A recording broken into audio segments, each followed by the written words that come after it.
मेरे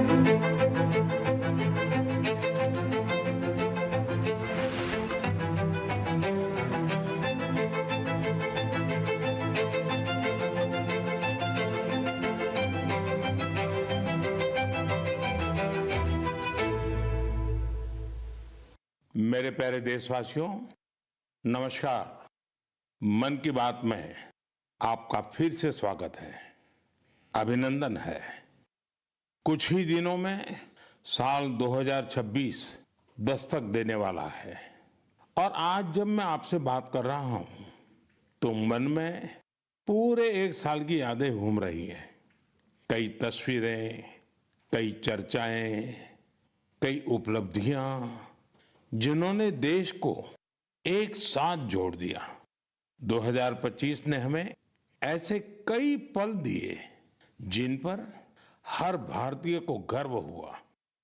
देश की सुरक्षा से लेकर खेल के मैदान तक, विज्ञान की प्रयोगशालाओं से लेकर दुनिया के बड़े मंचों तक भारत ने हर जगह अपनी मजबूत छाप छोड़ी। इस साल ऑपरेशन सिंदूर हर भारतीय के लिए गर्व का प्रतीक बन गया।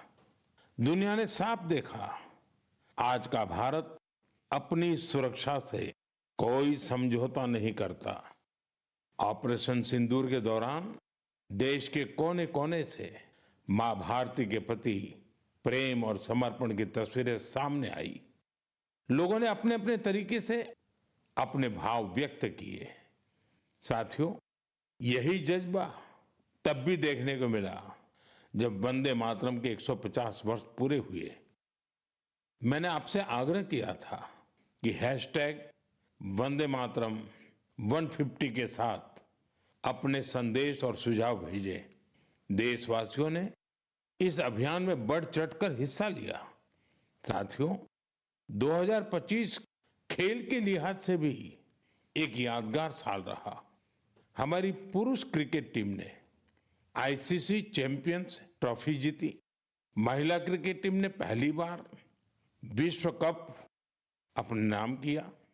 भारत की बेटियों ने women's blind T20 world cup जीतकर इतिहास रच दिया। एशिया कप T20 में भी तिरंगा शान से लहराया। पैरा एथलीटों ने विश्व चैंपियनशिप में कई पदक जीतकर ये साबित किया कि कोई बाधा हौसलों को नहीं रोक सकती।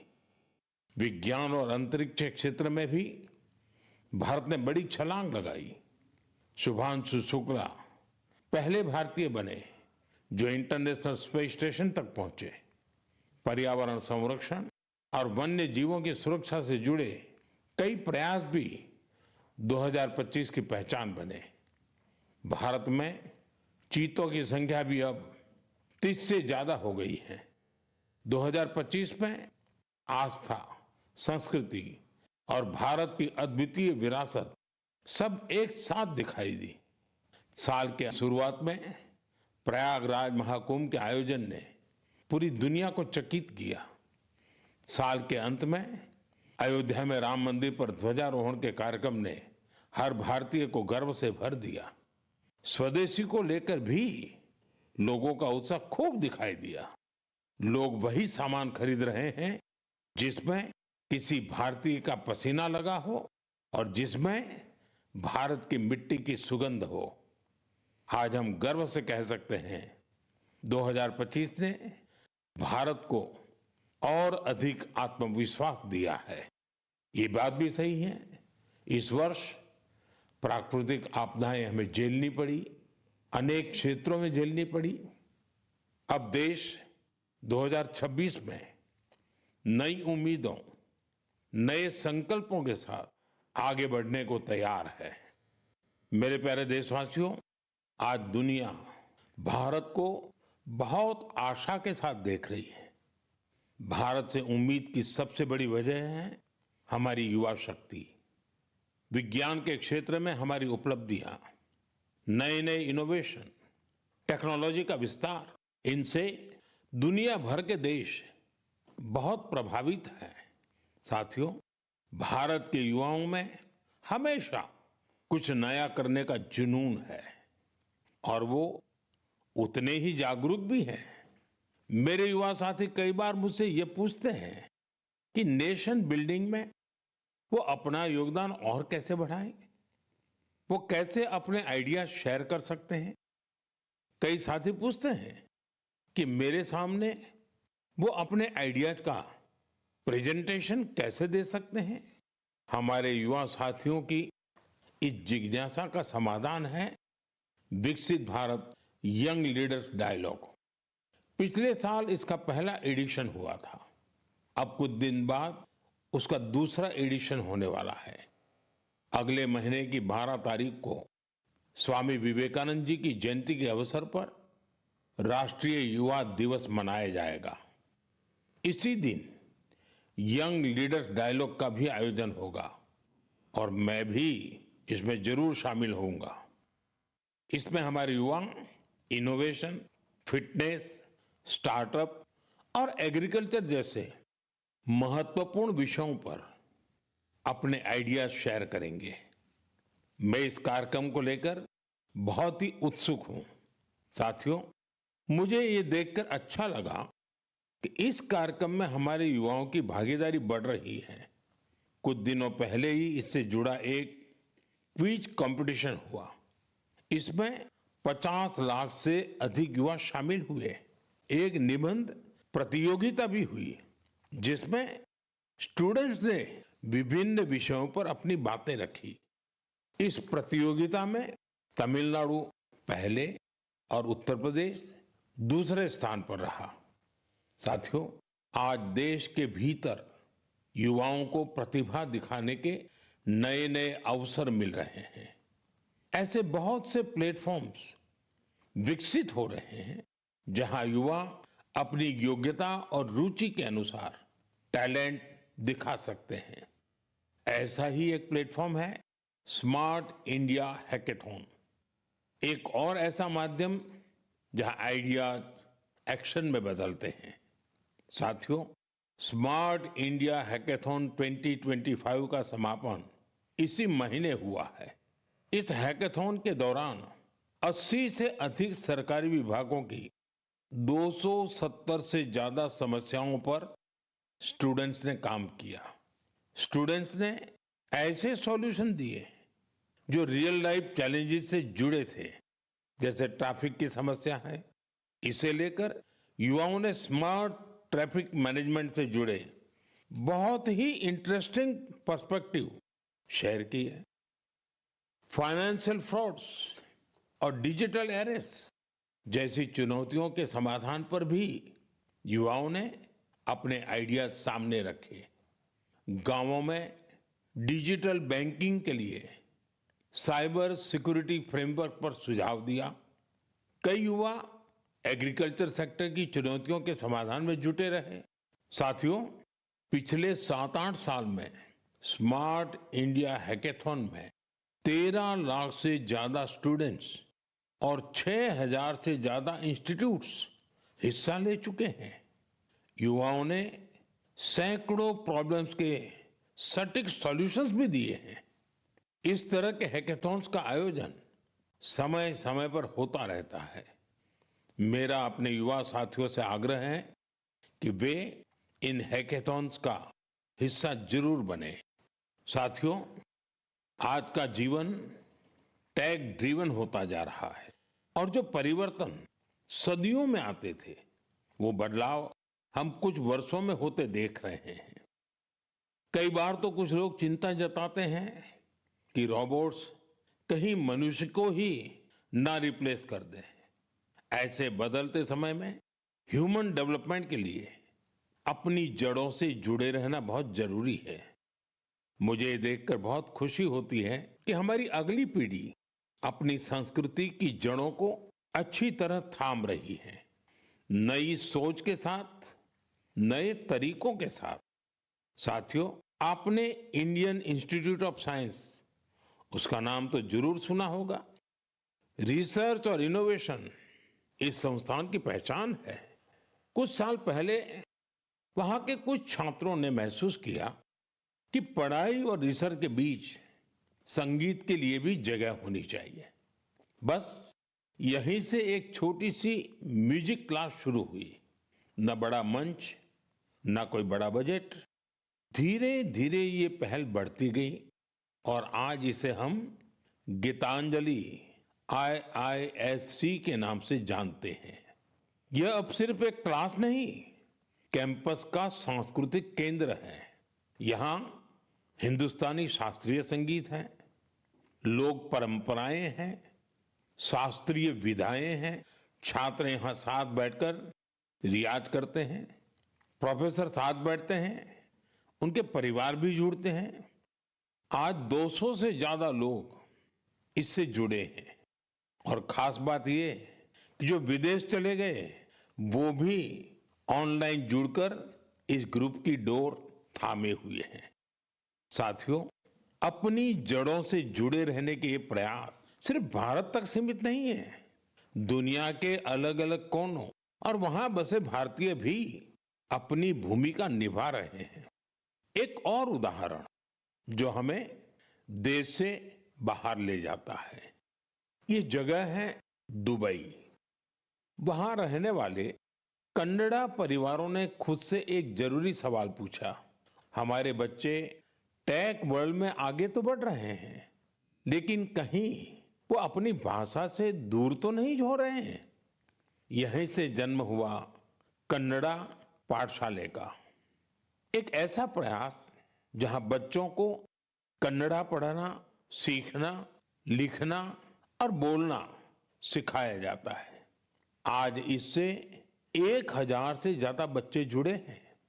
वाकई कन्नड़ा नाडु नुडी नम्मा हेम्मे, कन्नड़ा की भूमि और भाषा हमारा गर्व है।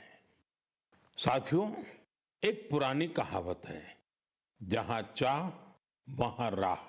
इस कहावत को फिर से सच कर दिखाया है मणिपुर के एक युवा मोइरांगथेम सेठ जी ने। उनकी उम्र 40 साल से भी कम है। श्रीमान मोइरांगथेम जी मणिपुर के जिस दूर सुदूर क्षेत्र में रहते थे, वहां बिजली की बड़ी समस्या थी।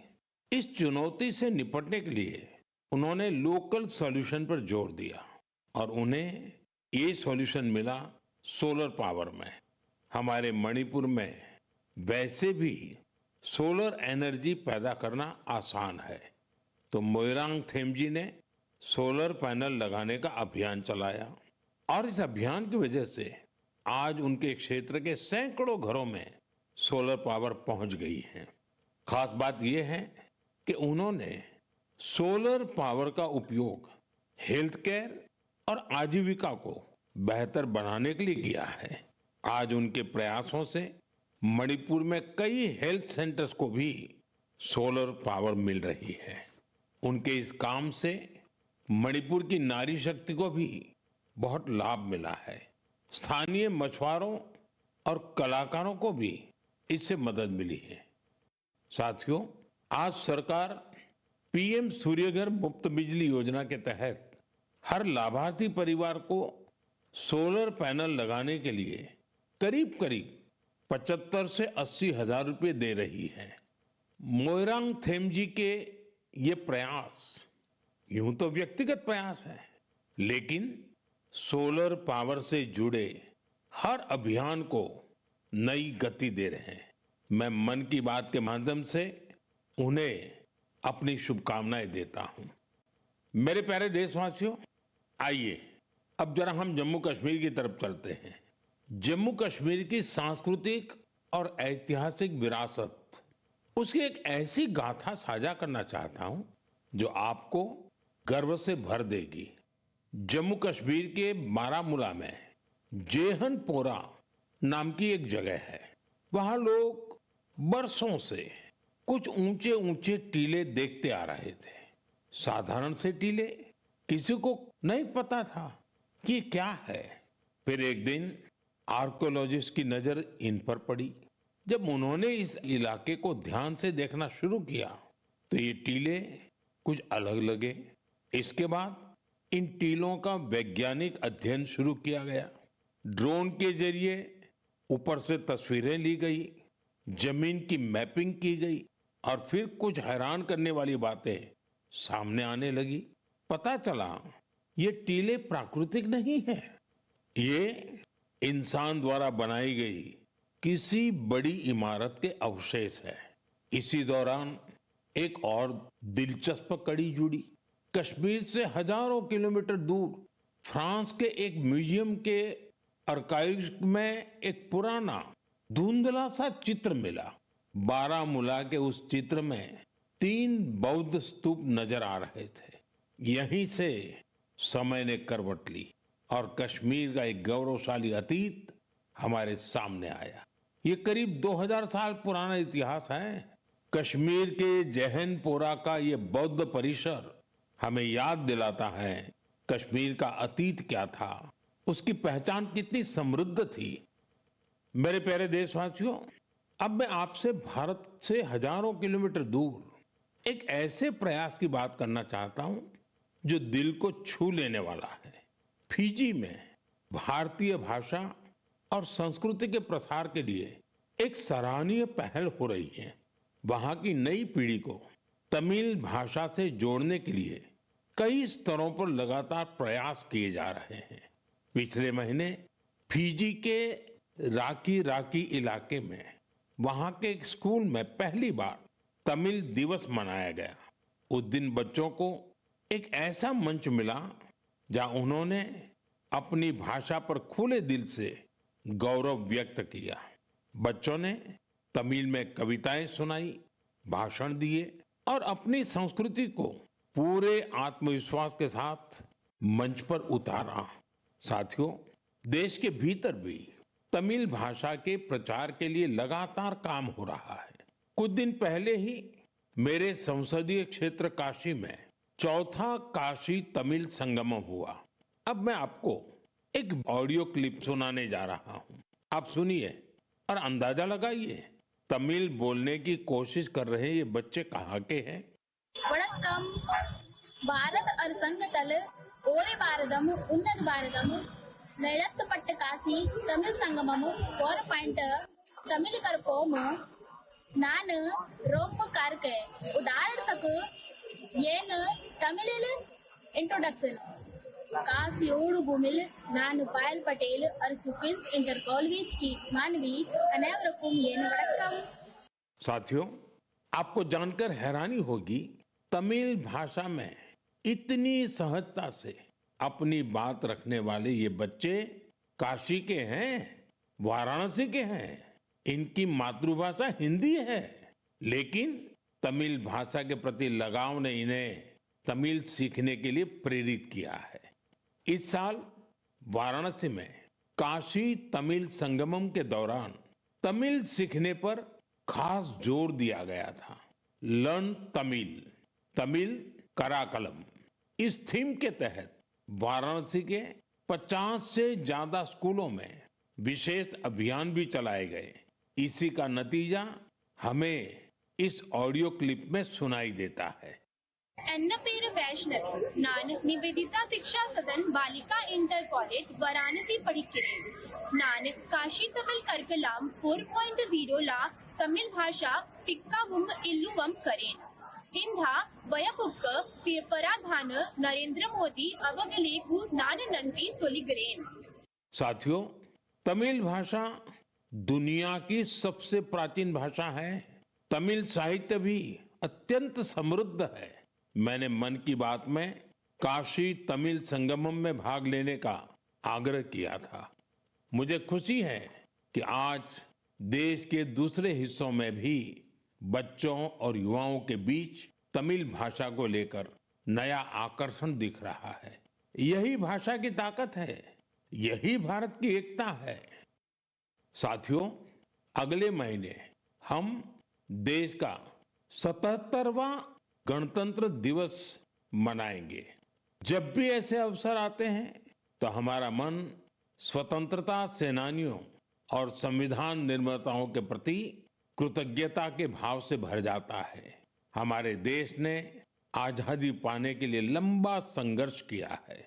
आजादी के आंदोलन में देश के हर हिस्से के लोगों ने अपना योगदान दिया है, लेकिन दुर्भाग्य से आजादी के अनेकों नायक नायिकाओं को वो सम्मान नहीं मिला जो उन्हें मिलना चाहिए था। ऐसी ही एक स्वतंत्रता सेनानी है ओडिशा की पार्वती गिरि जी।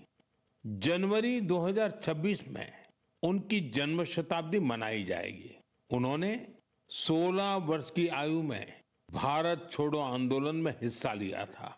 साथियों, आजादी के आंदोलन के बाद पार्वती गिरि जी ने अपना जीवन समाज सेवा और जनजातीय कल्याण को समर्पित कर दिया था। उन्होंने कई अनाथालयों की स्थापना की। उनका प्रेरक जीवन हर पीढ़ी का मार्गदर्शन करता रहेगा।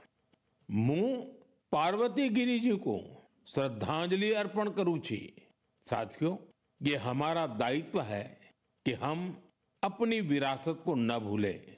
हम आजादी दिलाने वाले नायक नायिकाओं की महान गाथा को अगली पीढ़ी तक पहुंचाए। आपको याद होगा, जब हमारी आजादी के 75 वर्ष हुए थे, तब सरकार ने एक विशेष वेबसाइट तैयार की थी। इसमें एक विभाग अनसंग हीरोज को समर्पित किया गया था। आज भी आप इस वेबसाइट पर विजिट करके उन महान विभूतियों के बारे में जान सकते हैं, जिनकी देश को आजादी दिलाने में बहुत बड़ी भूमिका रही है। मेरे प्यारे देशवासियों, मन की बात के जरिए हमें समाज की भलाई से जुड़े महत्वपूर्ण विषयों पर चर्चा करने का एक बहुत अच्छा अवसर मिलता है। आज मैं एक ऐसे मुद्दे पर बात करना चाहता हूं जो हम सभी के लिए चिंता का विषय बन गया है। आईसीएमआर यानी Indian council of medical research ने हाल ही में एक रिपोर्ट जारी की है। इसमें बताया गया है कि निमोनिया और यूटीआई जैसी कई बीमारियों के खिलाफ एंटीबायोटिक दवाएं कमजोर साबित हो रही हैं। हम सभी के लिए यह बहुत ही चिंताजनक है। रिपोर्ट के मुताबिक इसका एक बड़ा कारण लोगों द्वारा बिना सोचे समझे एंटीबायोटिक दवाओं का सेवन है। एंटीबायोटिक ऐसी दवाएं नहीं हैं जिन्हें यूं ही ले लिया जाए। इनका इस्तेमाल डॉक्टर की सलाह से ही करना चाहिए। आजकल लोग यह मानने लगे हैं कि बस एक गोली ले लो, हर तकलीफ दूर हो जाएगी। यही वजह है कि बीमारियां और संक्रमण इन एंटीबायोटिक दवाओं पर भारी पड़ रहे हैं। मैं आप सभी से आग्रह करता हूं कि कृपया अपनी मनमर्जी से दवाओं का इस्तेमाल करने से बचें। एंटीबायोटिक दवाओं के मामले में तो इस बात का ध्यान रखना बहुत जरूरी है। मैं तो यही कहूंगा, मेडिसिन्स के लिए गाइडेंस और एंटीबायोटिक्स के लिए डॉक्टर्स की जरूरत है। ये आदत आपकी सेहत को बेहतर बनाने में बहुत मददगार साबित होने वाली है। मेरे प्यारे देशवासियों, हमारी पारंपरिक कलाएं समाज को सशक्त करने के साथ ही लोगों की आर्थिक प्रगति का भी बड़ा माध्यम बन रही है। आंध्र प्रदेश के नारसापुरम जिले की लेस क्राफ्ट की चर्चा अब पूरे देश में बढ़ रही है। ये लेस क्राफ्ट कई पीढ़ियों से महिलाओं के हाथों में रही है। बहुत धैर्य और बारीकी के साथ देश की नारी शक्ति ने इसका संरक्षण किया है। आज इस परंपरा को एक नए रंग रूप के साथ आगे ले जाया जा रहा है। आंध्र प्रदेश सरकार और नाबार्ड मिलकर कारीगरों को नए डिजाइन सिखा रहे हैं, बेहतर स्किल ट्रेनिंग दे रहे हैं और नए बाजार से जोड़ रहे हैं। नारसापुरम लेस को जीआई टैग भी मिला है। आज इससे 500 से ज्यादा प्रोडक्ट्स बन रहे हैं और 250 से ज्यादा गांवों में करीब करीब 1 लाख महिलाओं को इससे काम मिल रहा है। साथियों, मन की बात ऐसे लोगों को सामने लाने का भी मंच है जो अपने परिश्रम से ना सिर्फ पारंपरिक कलाओं को आगे बढ़ा रहे हैं, बल्कि इससे स्थानीय लोगों को सशक्त भी कर रहे हैं। मणिपुर के चुराचांदपुर में मार्गरेट राम थारसी एमजी, उनके प्रयास ऐसे ही हैं। उन्होंने मणिपुर के पारंपरिक उत्पादों को, वहां के हैंडीक्राफ्ट को, बांस और लकड़ी से बनी चीजों को एक बड़े विजन के साथ देखा और इसी विजन के कारण वो एक हैंडीक्राफ्ट आर्टिस्ट से लोगों के जीवन को बदलने का माध्यम बन गई। आज मार्गरेट जी की यूनिट, उसमें 50 से ज्यादा आर्टिस्ट काम कर रहे हैं और उन्होंने अपनी मेहनत से दिल्ली समेत देश के कई राज्यों में अपने प्रोडक्ट्स का एक मार्केट भी डेवलप किया है। साथियों, मणिपुर से ही एक और उदाहरण सेनापति जिले की रहने वाली चोखोने क्रिचेना जी का है। उनका पूरा परिवार परंपरागत खेती से जुड़ा रहा है। क्रिचेना ने इस पारंपरिक अनुभव को एक और विस्तार दिया। उन्होंने फूलों की खेती को अपना पैशन बनाया। आज वो इस काम से अलग अलग मार्केट्स को जोड़ रही है और अपने इलाके की लोकल कम्युनिटीज को भी एम्पावर कर रही है। साथियों, ये उदाहरण इस बात का पर्याय है कि अगर पारंपरिक ज्ञान को आधुनिक विजन के साथ आगे बढ़ाएं तो ये आर्थिक प्रगति का बड़ा माध्यम बन जाता है। आपके आसपास भी ऐसी सक्सेस स्टोरीज हो तो मुझे जरूर शेयर करिए। साथियों, हमारे देश की सबसे खूबसूरत बात यह है कि साल भर हर समय देश के किसी न किसी हिस्से में उत्सव का माहौल रहता है। अलग अलग पर्व त्योहार तो है ही, साथ ही विभिन्न राज्यों के स्थानीय उत्सव भी आयोजित होते रहते हैं। यानी अगर आप घूमने का मन बनाएं तो हर समय देश का कोई न कोई कोना अपने यूनिक उत्सव के साथ तैयार मिलेगा। ऐसा ही एक उत्सव इन दिनों कच्छ के रण में चल रहा है। इस साल कच्छ रणोत्सव का यह आयोजन 23 नवंबर से शुरू हुआ है, जो 20 फरवरी तक चलेगा।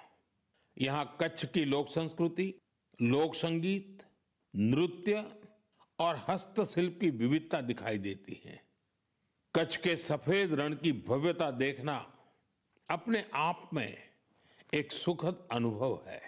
रात के समय जब सफेद रण के ऊपर चांदनी फैलती है, वहां का दृश्य अपने आप में मंत्र मुग्ध कर देने वाला होता है। रण उत्सव का टेंट सिटी बहुत लोकप्रिय है। मुझे जानकारी मिली है कि पिछले एक महीने में अब तक 2 लाख से ज्यादा लोग रणोत्सव का हिस्सा बन चुके हैं और देश के कोने कोने से आए हैं, विदेश से भी लोग आए हैं। आपको जब भी अवसर मिले तो ऐसे उत्सवों में जरूर शामिल हो और भारत की विविधता का आनंद उठाएं। साथियों, 2025 में मन की बात का ये आखिरी एपिसोड है। अब हम साल 2026 में ऐसे ही उमंग और उत्साह के साथ, अपनेपन के साथ अपने मन की बातों को करने के लिए मन की बात के कार्यक्रम में जरूर जुड़ेंगे। नई ऊर्जा, नए विषय और प्रेरणा से भर देने वाली देशवासियों की अनगिनत गाथाओं मन की बात में हम सबको जोड़ती हैं। हर महीने मुझे ऐसे अनेक संदेश मिलते हैं जिसमें विकसित भारत को लेकर लोग अपना विजन साझा करते हैं। लोगों से मिलने वाले सुझाव और इस दिशा में उनके प्रयासों को देखकर ये विश्वास और मजबूत होता है। और जब ये सब बातें मेरे तक पहुंचती हैं तो विकसित भारत का संकल्प जरूर सिद्ध होगा। ये विश्वास दिनों दिन मजबूत होता जाता है। साल 2026 इस संकल्प सिद्धि की यात्रा में एक अहम पड़ाव साबित हो। आपका और आपके परिवार का जीवन खुशहाल हो, इसी कामना के साथ इस एपिसोड में विदाई लेने से पहले मैं जरूर कहूंगा, फिट इंडिया मूवमेंट, आपको भी फिट रहना है। ठंडी का ये मौसम व्यायाम के लिए बहुत उपयुक्त होता है। व्यायाम जरूर करें। आप सभी को 2026 की बहुत बहुत शुभकामनाएं। धन्यवाद। वंदे मातरम।